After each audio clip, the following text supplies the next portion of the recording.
বন্ধুবান্ধীসকল welcome to অসমজয় YouTube channel. তো বন্ধুবান্ধীসকল আজিৰ ভিডিঅ'টো হৈছে যে কিছুদিনমান আগতে ITIৰ এপ্লাই হৈছিল। তো আপোনালোকে যিসকলে ITIৰ এপ্লাই কৰিছে সিহঁতৰ বাবে আজি এই ভিডিঅ'টো গুৰুত্বপূৰ্ণ ভিডিঅ' হ'ব। তো ভিডিঅ'টো সম্পূৰ্ণ ভালদৰে চাই ল'ব। তো এতিয়া কথা হ'ল যে আপোনালোকে যে এপ্লাই কৰিছে, তো এপ্লাই কৰাৰ পিছত ভেৰিফিকেশ্যন হৈছে।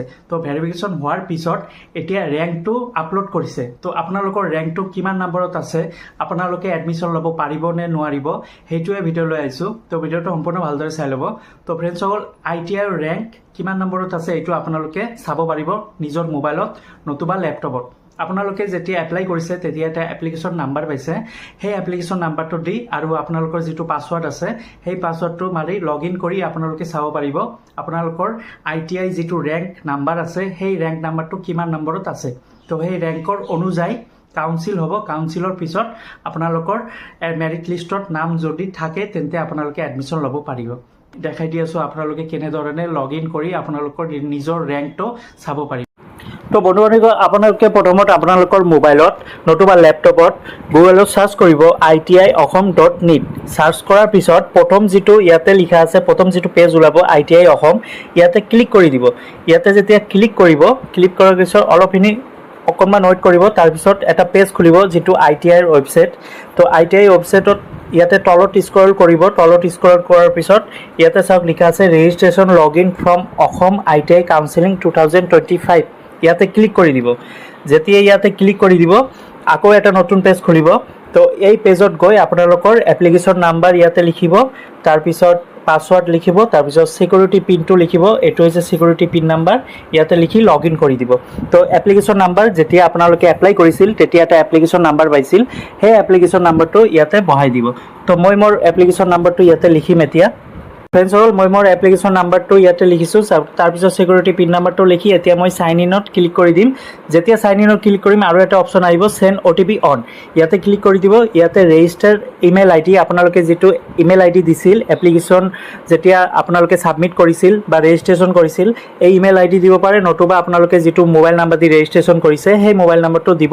তো মই মোৰ মোবাইল নাম্বাৰটো দি এতিয়া চেণ্ড OTPত ক্লিক কৰি দিম। চেণ্ড OTPত যেতিয়া ক্লিক কৰিম মোৰ মোবাইলত এটা OTP আহিব। তো ফ্ৰেণ্ডছসকল মই OTPটো লিখি এতিয়া মই লগ ইন অপশ্যনত ক্লিক কৰি দিম। এইটো হৈছে মোৰ ID প্ৰফাইল। আপোনালোকে এনেদৰে কৰাৰ পিছত আপোনালোকৰো এনেদৰে এটা ID প্ৰফাইল খুলিব। তাৰপিছত ইয়াতে আপোনালোকৰ সকলোখিনি ডিটেইলছ লিখা থাকিব, আপোনালোকৰ মোবাইল নাম্বাৰ, ইমেইল ID, তাৰপিছত আপোনালোকে যি ডকুমেণ্ট দিছে, তাৰপিছত কাষ্ট চাৰ্টিফিকেট হওক। এভেইলেবল ছাৰ্ভিচ যিটো আছে ইয়াতে চাওক এভেইলেবল ছাৰ্ভিচ আছে। এভেইলেবল ছাৰ্ভিচৰ ওপৰত আছে কেণ্ডিডেট প্ৰফাইল। এই কেণ্ডিডেট প্ৰফাইলত আপোনালোকে ক্লিক কৰি দিব।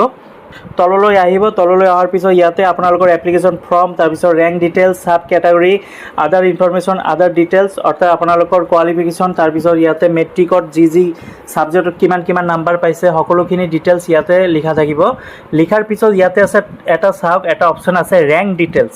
এই ৰেংক ডিটেইলছত ইয়াতে লিখা আছে 10 ৰেংক ITI, তাৰপিছত ইয়াতে লিখা আছে এটা নাম্বাৰ 18206, তাৰপিছত NULL এনেধৰণৰ এটা লিখা পাব। তো আছে মোৰ ৰেংক নাম্বাৰ 18206। তো আপোনালোকে তাতে পাব যে আপোনালোকৰ ৰেংক ডিটেইলছটো কিমান নাম্বাৰত আছে। কিছুমানৰ 2000, কিছুমানৰ 3000, কিছুমানৰ 5000, কিছুমানৰ 16000, 20000, 25000 এনেধৰণৰ এটা ৰেংক ডিটেইলছ নাম্বাৰ থাকিব। তো এইটোৱে হৈছে ৰেংক ডিটেইলছ নাম্বাৰ। তো বন্ধুবান্ধীসকল এনেদৰে আপোনালোকে ৰেংক ডিটেইলছখন চাব পাৰিব যে আপোনালোকৰ ITI যিটো এপ্লাই কৰিছে তো ৰেংকটো কিমান নম্বৰত আছে বৰ্তমান।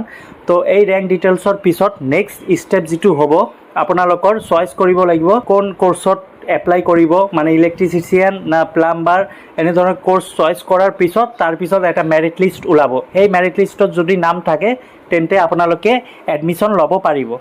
তো ফ্ৰেণ্ডছসকল এনেদৰে আপোনালোকৰ যিটো ৰেংক আপোনালোকে নিজে চাব পাৰিব, নিজে এপ্লিকেশ্যন নাম্বাৰ আৰু পাছৱৰ্ডখিনি লগ ইন কৰি নিজে আপোনালোকৰ নিজৰ ID অনুযায়ী ৰেংক ডিটেইলছখন চাব পাৰিব। আশা কৰোঁ ভিডিঅ'টো বুজি পাইছে। যদি বুজি পাইছে এটা লাইক কৰি দিব আৰু নিজৰ বন্ধু বান্ধৱীসকলক শ্বেয়াৰ কৰি দিব। ধন্যবাদ।